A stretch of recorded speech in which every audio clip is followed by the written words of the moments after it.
Welcome to Haunted Homebodies, where Halloween isn't just a day, it's a lifestyle. I'm Ashley. And I'm Sarah, and we're your guides through the delightfully dark corners of comfort horror. And now it's time for your bedtime story. So, for our paranormal story today, we are covering the Estonia Werewolf Trials. Now, most of us have heard of the witch trials, and this occurred right around the same time. So the witch trials were kind of in the late 1600s. I mean, I think it spanned kind of a Okay. broader, but when we're like talking about like say like the Salem witch trials and when accusations of witchcraft were really running rampant, that was occurring around the same time as this werewolf business.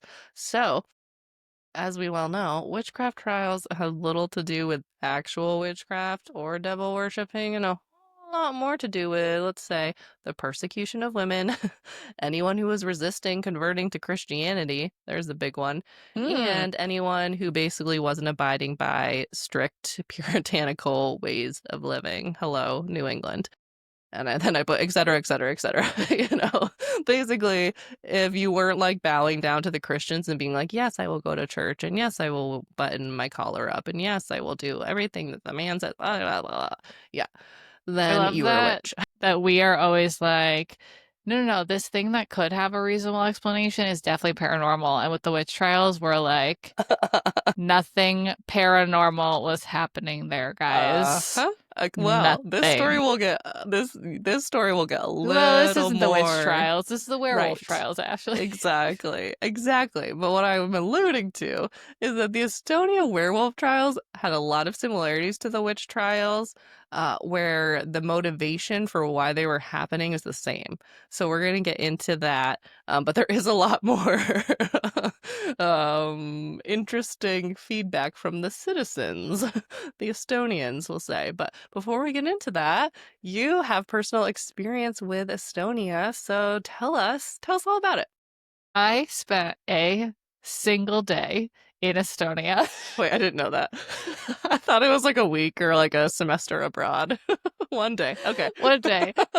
Well, this was a few years ago, maybe 3 years ago. I went to Finland with my friend Shay. Hi, Shay, if you are listening. Hey, girl. We went to Finland, and now I'm just going to ask our listeners, you pull up that Google Maps app on your phone and look at this. Finland and Estonia are really close together across a body of water that I am looking up on Google Maps right now because I forgot the Baltic Sea? They are right across a very narrow stretch of the Baltic Sea. Yes, Okay, thank you, okay. Ashley. Yeah. And you can take a ferry from Helsinki, which is the capital of Finland and where we were staying, to Tallinn, which is the capital of Estonia. It's like a 2-hour ferry. It's like a Fun. bougie ferry too. It's almost like a daytime cruise ship. Like there's like restaurants and bars and like slot machines, a lot of fun. So we got up really early one morning to take a ferry from Helsinki to Tallinn, and it was my favorite part of the whole trip. Tallinn is this like very old medieval city, and we really spent most of the day in Old Town, which is just like medieval buildings. And when I travel, like that is the thing that blows my mind because we have both lived all over this country, and I get such a kick out of like people in California like talking about like really old houses and buildings that are 100 years old because in New England we've got houses that have plaques with a year in the 1600s on them because that's when they were built. And then you go to Europe and you're like, oh, this was literally built in the Middle Ages and is still standing. And I think it is so cool and it's so beautiful. And it was also just really cool. The funniest part of Old Town. So, like, you're walking down these narrow stone medieval streets, these like medieval stone buildings around you, and they've all got shops and restaurants in them, right? And one of those restaurants was just called Texas. The name of it was Texas. It had 2 flags outside of it. One was the American flag and one was the state flag of Texas. What? in Estonia. We did not end up Okay. going in because we Come only had a on. day there, and we really wanted to experience Oh, actual Estonia. you gotta go in there and at least look at the menu. I'm so Well, it was curious. Tex-Mex. It's a Okay. Tex-Mex restaurant and it has like pretty good reviews and apparently pretty good Tex-Mex food. If I had walked in, all I would have wanted to do was walk in and show them my Texas driver's license. I think that would have been Yes. hilarious. Yeah. And then they also would have been like, why do you talk weird? Then Yeah, yeah. you're just a little New Englander. Like, Not I sure don't if someone from understand. Estonia would have recognized that. I can lean into a Hmm. southern drawl, Ashley, That's true. It does come out every now and again. You lived in the when I'm South, drinking. You the mean? deep, the deep South, Yeah. Louisiana. I love a good y'all. Yeah. Anyway, Tallinn was delightful. Loved it there. Medieval buildings blow my mind absolutely every single time we see them. I've also zoomed in on Google Maps. It is the Gulf of Finland, which connects to the Baltic Sea. That is apparently what Okay. I crossed that day. And Cool. everybody should go visit Estonia. I thought it was awesome. I I really want to. That sounds amazing and right up my alley. And when we first introduced this topic to each other, I was like, is Estonia real? Like, is this was this a sequel to the Well, Princess that's like Diaries? really fair. That's oh wait, we Oh, talked about it. What is it? What is the princess? Genovia, Genovia. but same energy, at And you least in know the what? name. You know why same energy? They're both super cozy. Tallinn Yeah. was so cozy. We were there in February. I don't know who goes to visit Finland in February. It's a choice. But it was like the coziest little wintry spot. Like every restaurant, every shop we walked into was like the coziest place I've ever been. Oh my gosh, I love it. I love it. Well, that is so fun. Anything else for your little intro here? That's my probably 14 hours in Estonia. I love it. I love that it was a day and I was building it up. I Yeah. literally, in my head, I think was like, yeah, she did her semester abroad there. Did you even do a I semester did abroad? not, Yeah, no. me neither. I'm romanticizing Yeah. your I'd like life, to but go that's still back. good. We can go back Okay, yeah. together. We'll Yeah. do a fake semester abroad. We'll do a podcast semester abroad with The our families. dream. Yeah. You never know. The logistics seem Come on, Evan. iffy, You got to but go do some temporary science somewhere. yeah, temporary science. That's in the Middle Ages. Yes. Oh man. All right. Well, thank you for that introduction. That was a lovely little introduction. I was like, what's another word for introduction? Okay. So we've kind of set the scene. So we've zoomed in for people on where we are on Earth. I've given you the timeline. We're in the 17th century, so mostly talking about the late 1600s here. Let's talk about the werewolf trials because what the heck? What the heck are they? I have to say, I was expecting this to be relatively simple research, and it took me a long time to wrap my head around the concept of the werewolf trials because of what I talked about at the beginning of them being basically like witch trials, but they just had to Mm. like flavor it differently in order Mm. to properly target the people of Estonia. Gross. Oh, it also That feels like it's campier flavored. it's kind of fun. I think just because we were so like well versed in the Salem witch trials and we Yeah. know that history so well, have been immersed in Mm. that for most of our lives. So to hear about a werewolf trial, I did not know this was a thing. I did not know that this was a thing that we were really accusing people of, uh, outside of like clinical like psychiatric diagnosis, because that still is a thing. But yeah, they were very real. And so while the rest of the world was like wild now about witches over in Estonia, we had Baltic Germany. So it gets a little confusing too because Estonia used to be, I think it was called Livonia. So I'm not going to get into that because we were crossing over, like there was still, I think, Livonia and then also Estonia, and then it becomes Estonia. It's confusing. But basically, the area well, we'll just be calling it all Estonia because otherwise, like, our heads are going to explode. Sure. And it pretty much works for the entirety of this story. So Estonia is being ruled over by the Baltic Germany. They are in control of this region at the time, and the upper echelon, the Christians, were trying to take over, basically. The people of Estonia were largely practicing paganism. I'm going to read the definition of paganism according to the Oxford Dictionary. It is a modern religious movement incorporating beliefs or practices from outside the main world religions, especially nature worship. I think that's a terrible definition. Another definition was like, it's a religion that's not Christianity. I'm not kidding. I'm not kidding. Like, Oxford Dictionary was like, it's something other than what the Christians do. So it's kind of like the definition is dependent on who's saying it. It's so, yes, yes. It's like, which lens of history are we looking at this through? But from what I know about paganism, it's something that as an adult, I was like, okay, this is a religion that I can get behind because it's kind of like there are many gods and they're all like natural beings, right? Like, and we're worshiping the earth, we're worshiping the wind, and there's this magic that connects all of us, and it's mostly used for good, and there's just a few people who use it for bad. So basically the Baltic Germany was coming in. They were trying to diminish the practice of paganism and push Christian ideology on the Estonians, but paganism was still like going on in the back door. They were having like speakeasies, little pagan rituals or something. They weren't being secret enough because basically people just weren't joining the Christian faith. They weren't going to service. They weren't becoming like good old God-fearing Christians. So they were trying to come up with a way, like, how could we get more people to convert to Christianity? Because, religious freedom. Who needs that? I wrote, that's bogus. I was trying to be like cutesy.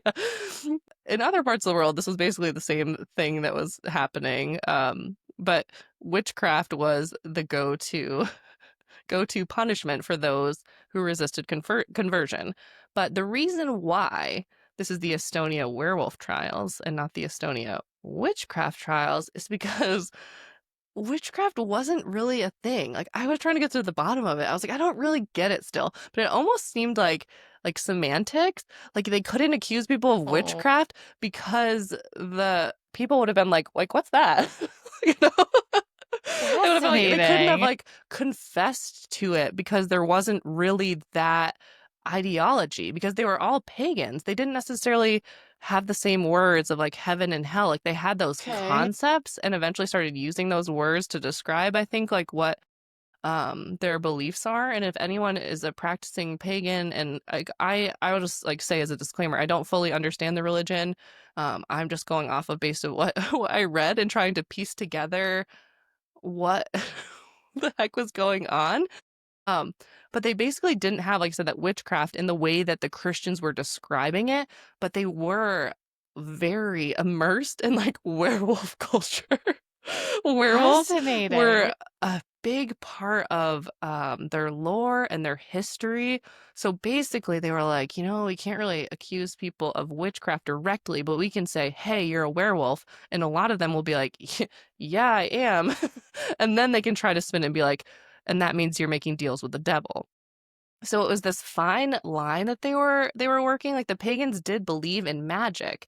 Like I said, they believed mostly in that magic was good and that it was inherited and that could be practiced and cultivated. It wasn't like, well, you can just go make a deal with the devil and that makes you magic. It was like, we're all magical. And then some of us are really magical. And then some of us become like much more magical. And then there's the bad guys called the sorcerers. And they're doing evil. They're doing like bad, dark magic. So there was that element. So then we had to come in and try to be like, okay, so that's what you believe. Let's try to twist it to fit our narrative so we can persecute you. Classic. So let's talk a little bit more about werewolf culture in 17th century Estonia, because that's a thing, right? Very cool. I love this, by the way. Right? It was fascinating. It was like very confusing, but also so interesting. And just like a cultural moment where I was like, you guys are cool. Yes.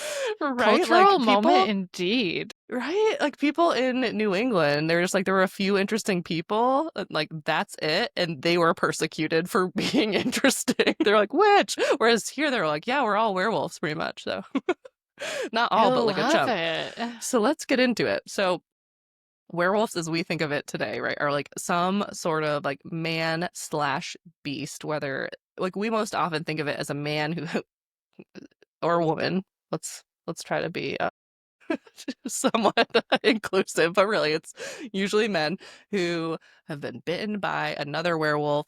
The full moon comes out, and then they start transforming into a werewolf and like eating everybody. Yeah. Right? Yeah. That's the werewolves as we know it. So Yep. that was like kind of true for the Estonians too, but there was a little bit more to it.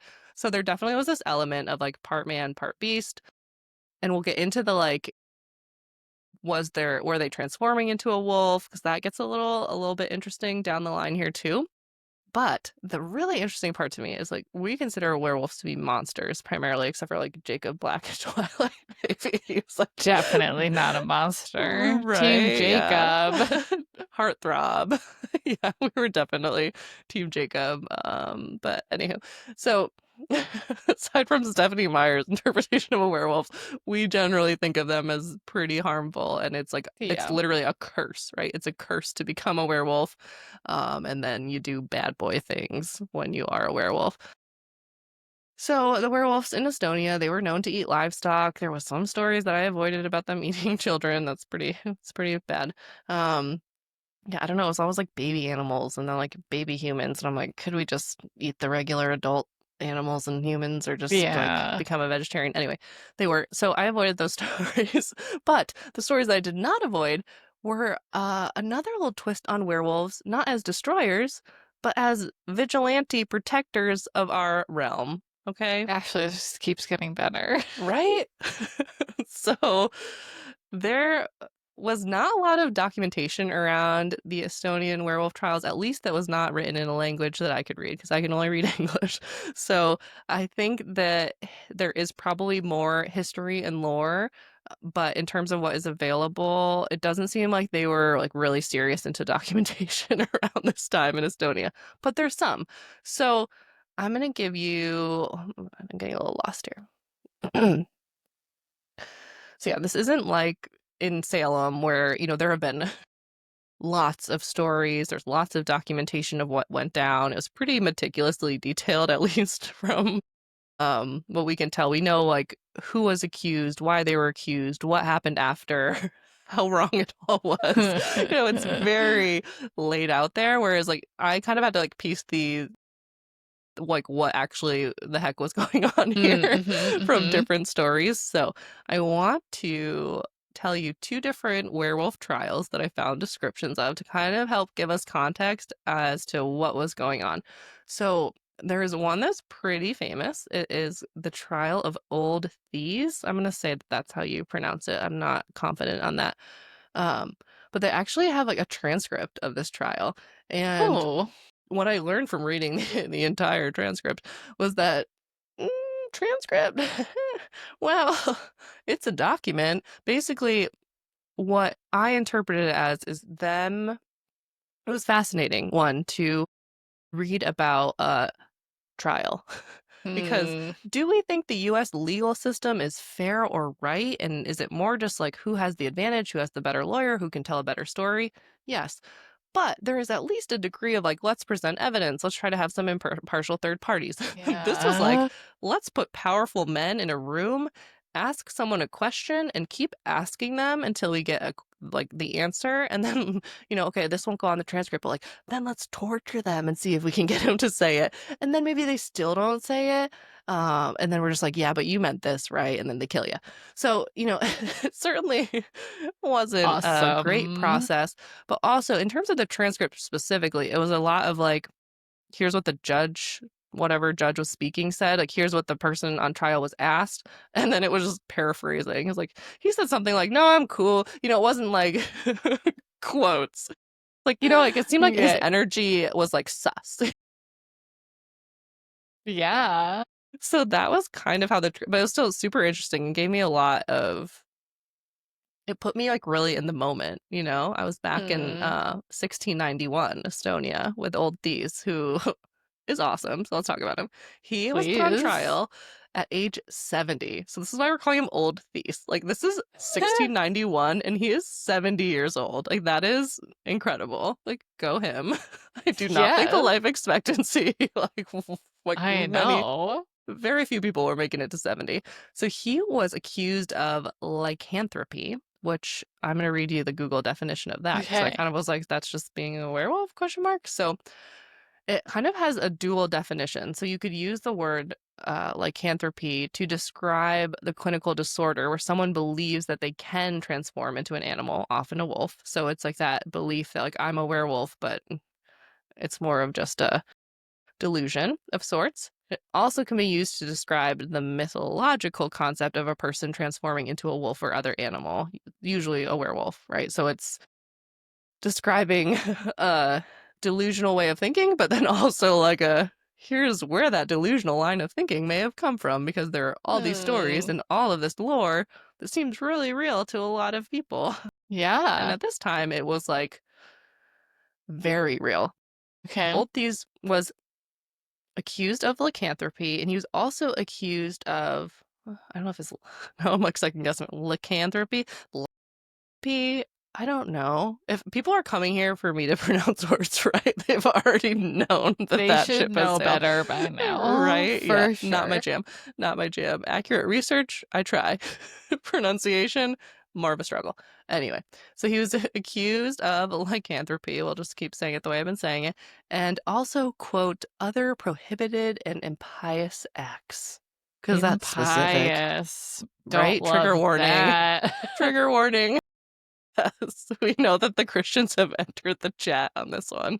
I should say the Christians of this time, they were all about being pious. So interestingly, during the trial, Old Thiess was like, "Yeah, I'm a werewolf. Like you got me." You know? Love him. Yeah, this wasn't like a no, like I didn't do that. How dare you accuse me of that? He was like, "Yeah, I'm a werewolf." And so the judges were like, okay." And so they were like, "Are you basically were like, are you crazy?" These. Are you crazy? And this is just like, this is how a trial works. They're just like, it's just a conversation, and we're just like being like, they're asking questions and seeing if they believe him and then prodding him repeatedly. Okay, yeah. There's so much repetition. So they asked him if he was, quote, mad, and he replied, no, like his health had never been an issue. He was like, no, I'm not crazy. I'm a werewolf. So they were like, all right, kind of like tell us more. So he went on to tell them how he went to hell in werewolf form and that he was able to access hell from an entrance at the end of a lake in the swampy area. He's describing a very specific spot in town. And I don't know if I interpreted this correctly because it was a little hard to like put the pieces together here without much context, Sure. but it sounded like it was like at the swamp, the entrance to hell seemed like it was associated with one of the judges? Question mark? Oh. Like Maybe maybe that he was people in just like power are inferring. evil?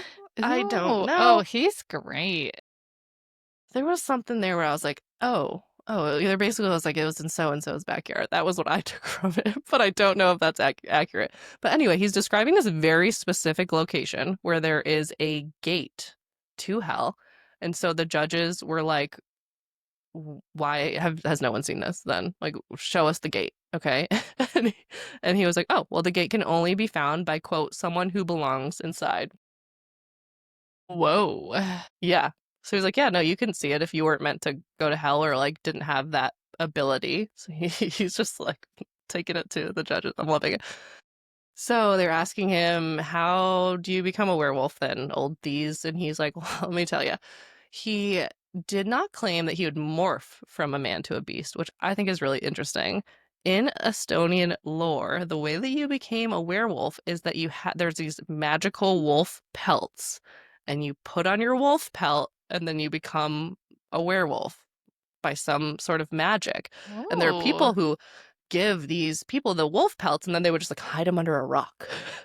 Keep them secret. And then they'd go to their rock. You imagine in Twilight if like instead of like transforming on the fly, he just like scurried over to the rock and like put on his little cloak and then Would it poof, have been turned any into a more werewolf. ridiculous? Nope. No. Nope, but I was totally thinking about that. I had the exact same It's thought. I was like, great. yeah, that would have been pretty much just as weird. And then I wouldn't have to Totally. think about them being like nude in the forest when they transformed back as much. But Yeah. anyhow, Sounds like you did think about that though. that came out when we were teenagers, Yeah. okay? Sure did. Uh, so he was basically like, yeah, we've got the wolf pelt. And they were like, he said that he got it from someone and he was very vague about it. And the judges were like, you have to tell us who gave you the wolf pelt because like they're in big trouble too. And he would not say who it was. He was like, nope, not telling you. They kept pressing him to the point where he just was like, you know what? I did transform into a wolf. There's no pelt. He just totally changed his story. He's like, I'm done with you. Okay, so Wait, I want to watch this as a courtroom drama movie. right? This needs to be an episode of Law and Order. Yeah.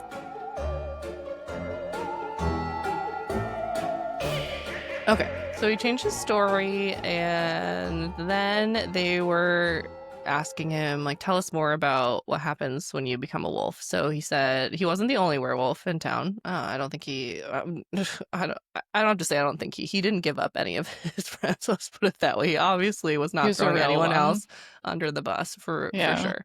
So he was like, when we're a werewolf, we run around town, we eat mostly baby animals, sad face.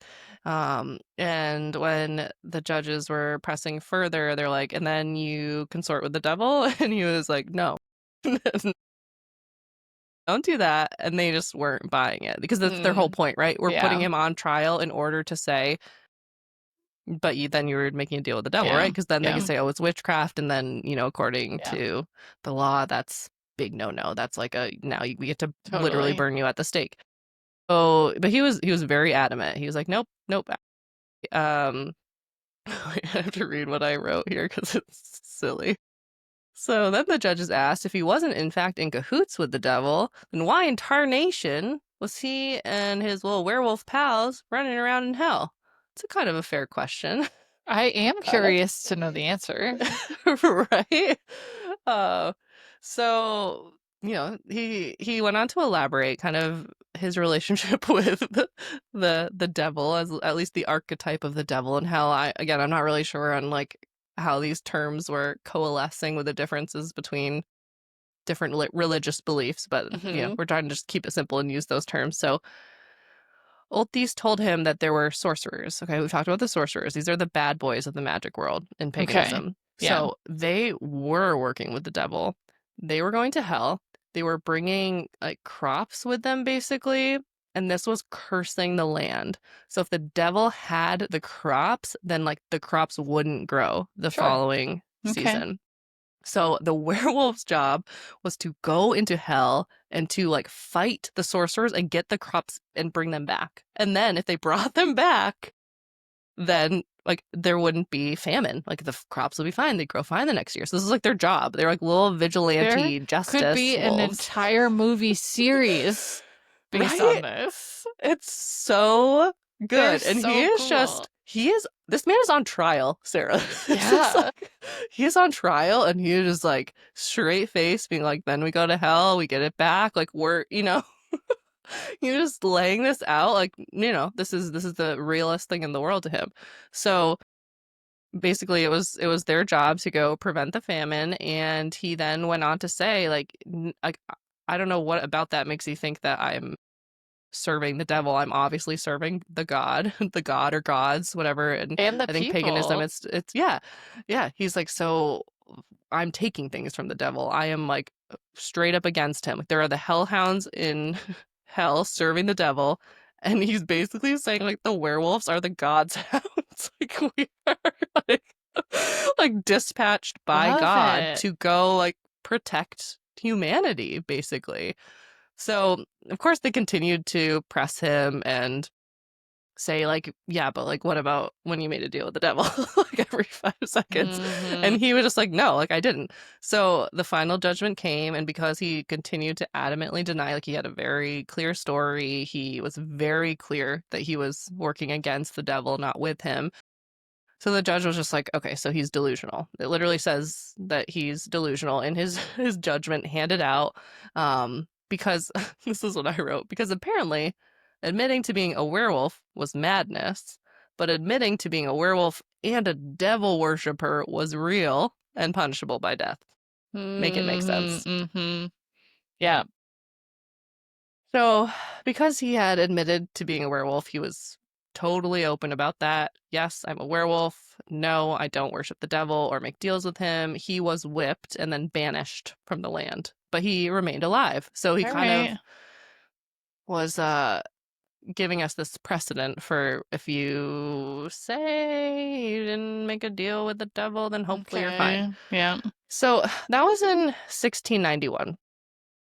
We're going back a little bit in time to 1651. That's the end of Old Thiess. Let's give it a moment. Just Old Thiess. Peace.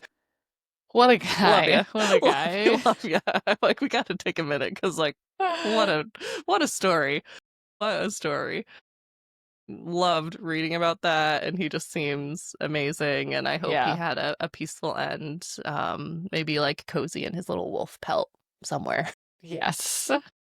Very glad that he was spared. But now, let's go on to the other werewolf trial that I'm going to cover. So this is about 40 years prior, 1651. This is the trial of an 18-year-old. So just like, I was like, what do I call him? Like a kid, a teen, a man? Like, I guess technically you're a man. But really, I mean, to me, Yeah. 18 years old. As a kid. You are not an adult. Exactly. Yeah. So his name was Hans. He was accused of being a werewolf. He too was like, yeah. Yeah. I've been a werewolf for a couple years. Love that. So he admitted to lycanthropy and to hunting in the area. So he was like, yeah, like, I'm really sorry. I did, probably like eat some of your cows, etc. So in his trial, I didn't find a transcript of this, so I didn't get as much detail, but it was pretty similar. They were, for some reason, well, for some reason, I'm about to explain the reason. They were prodding him like they did to Old Thiess. Like, did you transform into a werewolf, or did your soul enter a werewolf? And the way that Hans described it, he stated that after he like would become a werewolf, and then when he came back one time, he had a bite mark. So it was as if him as a wolf had bit his human body. So he was like, I think like my soul is entering and becoming like a wolf, also with a wolf pelt. And Okay. he didn't name a name of where he got the wolf pelt, but he said he got it from a quote man in black. Oh. I don't have any more information, but I enjoyed that detail. Let Seems me nice tell and you what. vague. Right? And creepy. Just creepy Yeah. enough. Yeah. So the judges were like, what do you mean your soul entered like a pelt? Like, they wanted more elaboration, and kind of similar to the Old Thieves. They just kind of kept talking him in a circle and like trying to get him to explain something that sounds like it's just like, oh, there's just magic. Like, we're just telling you that there's magic, and that is how we become a a wolf.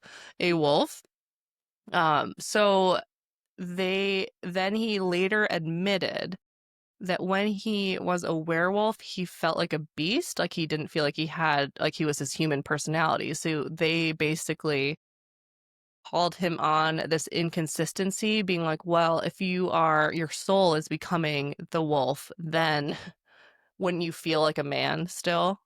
Wouldn't you not feel like a beast when you're a werewolf? And he was like, oh, I don't know.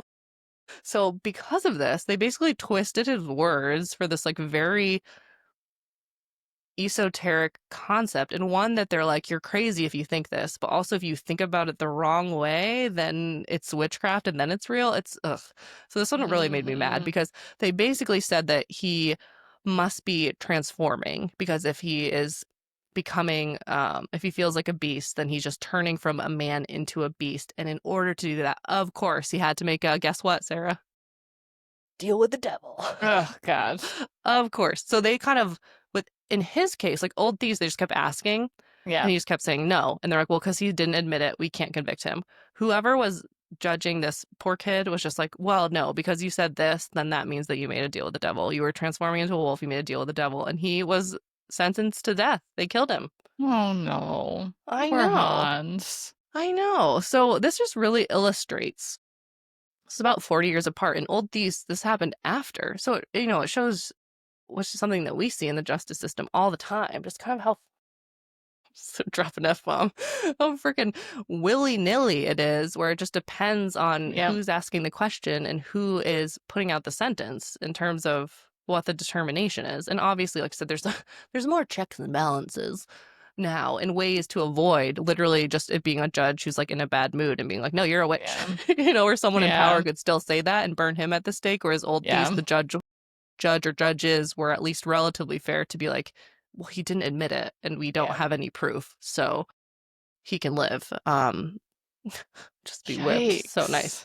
So it kind of illustrates the attitudes that I was trying to to illustrate for like what was going on at the time in Yeah. society. So you can see how why they went towards werewolves because compared to the witch trials or like people are just in general like, no, I'm not a witch. Yeah. People in Estonia were like, yeah, I'm a werewolf. I love it. Like And kind they're of a proud lot. of the work they were doing. Yes, they were doing good work. Yeah. Um, and then we can also see in these trials that very clear line that they're drawing between being a werewolf and witchcraft, and that doing witchcraft was making a deal with the devil, and that was the big deal. Like they were really Yeah. literally trying to make people God-fearing Christians, and these Estonians were just like, nah, Yeah. we're just not. Like, stop putting words in our mouth. That's literally what it seems like they were doing. Um, And unfortunately, as we saw the difference between these two cases, if you admitted to witchcraft, you were burned at the stake. That was what happened. And if you admitted to being a werewolf, you were more likely to just be like whipped and banished. They were just like, go be a werewolf somewhere else. We don't want you eating our Hmm. kids and Hmm. our crops.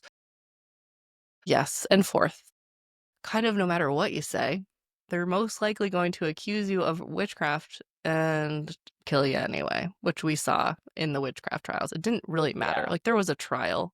Everyone was guilty Well, going yeah, in. There and then if was they weren't no sure, justice. they'd throw you into the water with stones attached to you, and if you floated, you were a witch.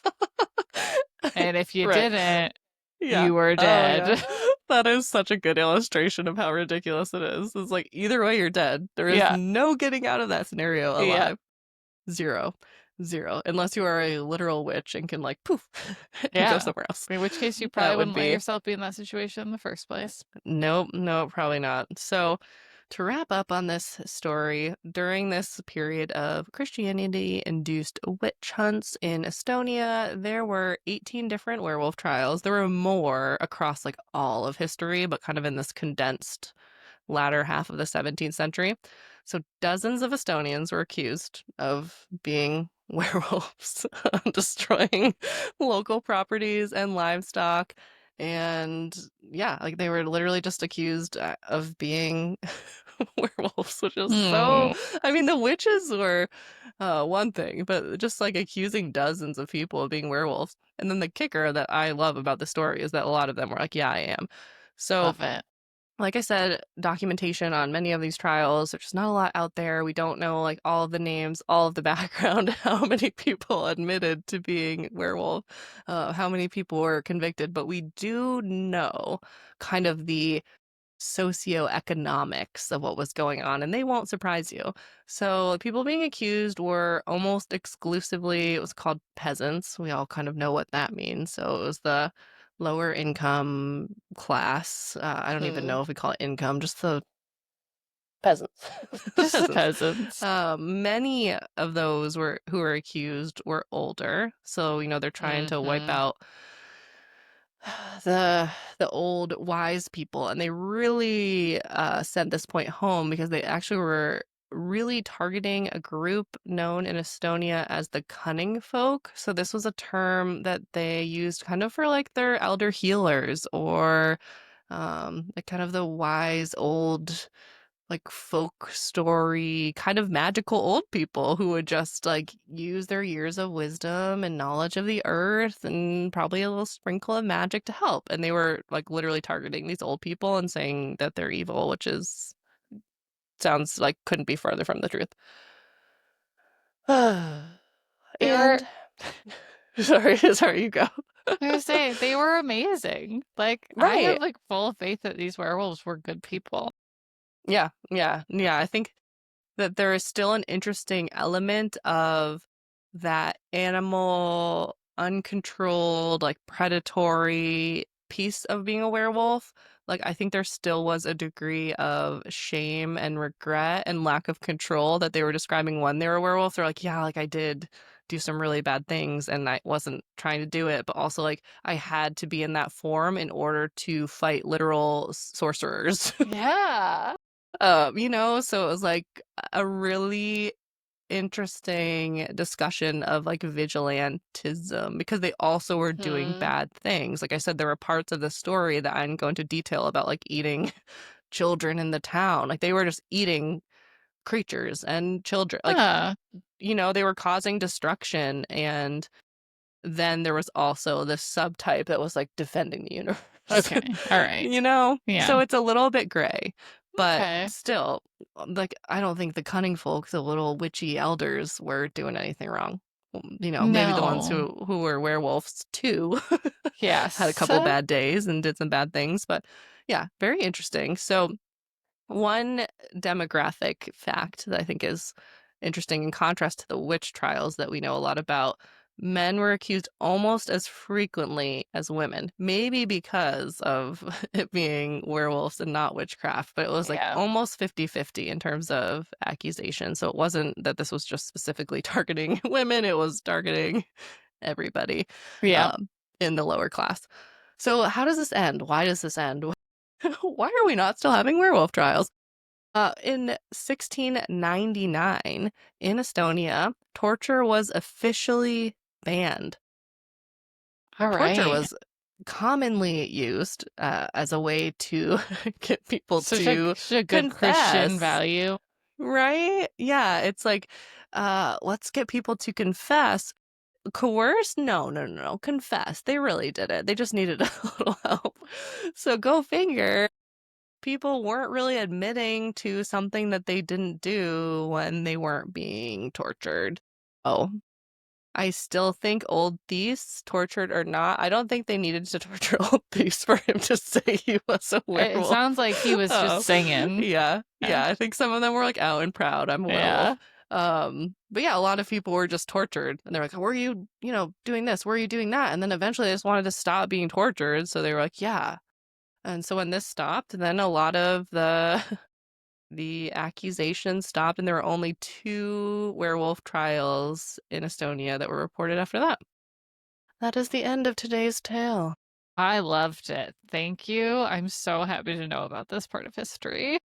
Super interesting. I love when history just sounds like fiction, you know?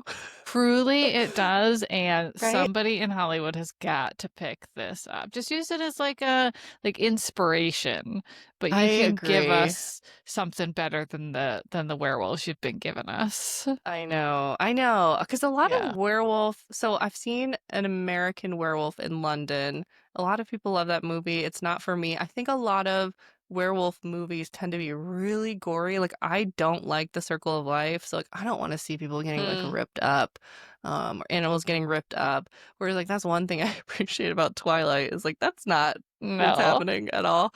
It's a very safe space for werewolves. We're not being traumatized by Twilight, but there's got to be an in between, right? Where we can make a really Yes. fun fantasy.